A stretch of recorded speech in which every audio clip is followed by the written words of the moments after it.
White sauce pasta പെട്ടെന്ന് എങ്ങനെ ഉണ്ടാക്കിയെടുക്കാമെന്ന് നോക്കാം. ഒരു പാനിൽ അല്പം ബട്ടർ ചൂടാക്കിയിട്ട് വെളുത്തുള്ളി, ഉള്ളി ചെറുതായിട്ട് അരിഞ്ഞത് ചേർത്ത് നന്നായിട്ടൊരു 1-2 മിനിറ്റ് വഴറ്റിയെടുക്കുക.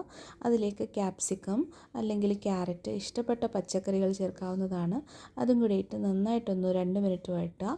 അതിലേക്ക് 1 ടീസ്പൂൺ മൈദ കൂടി ചേർത്ത് നന്നായിട്ടൊന്ന് ഇളക്കി കൊടുക്കുക. ഇനി ഇതിലേക്ക് ഒരു 1/2 കപ്പ് പാല് ചെറിയ തീയിലിട്ടിട്ട് ഇങ്ങനെ കണ്ടിന്യൂസ് ആയിട്ട് ഇളക്കി കൊടുക്കുക. കട്ട കെട്ടാതെ നോക്കുക. ഇനി ഇതിലേക്ക് chilli flakes, pizza pasta seasoning ഒക്കെ നമുക്ക് ഇട്ട് കൊടുക്കാം. ഇനി അതിലേക്ക് ഒരു 1/2 ടീസ്പൂൺ ഉപ്പ് കൂടെ ഇട്ട് നന്നായിട്ടൊന്ന് ഇളക്കുക. ഇനി അതിലേക്ക് നമ്മുടെ വേവിച്ച് വെച്ചിരിക്കുന്ന പാസ്തയും കൂടെ ഇട്ട് ഒരു 1-2 മിനിറ്റ് ചെറിയ തീയിലൊന്ന് വഴറ്റിയെടുക്കുക. പെട്ടെന്ന് സ്റ്റൗ ഓഫ് ചെയ്യാം. വളരെ ടേസ്റ്റി ആയിട്ടുള്ളൊരു പാസ്തയാണ്. ട്രൈ ചെയ്ത് നോക്കാൻ മറക്കല്ലേ. ഇഷ്ടപ്പെട്ടെങ്കിൽ ലൈക്ക് ആൻഡ് സബ്സ്ക്രൈബ് ചെയ്യാനും മറക്കല്ലേ.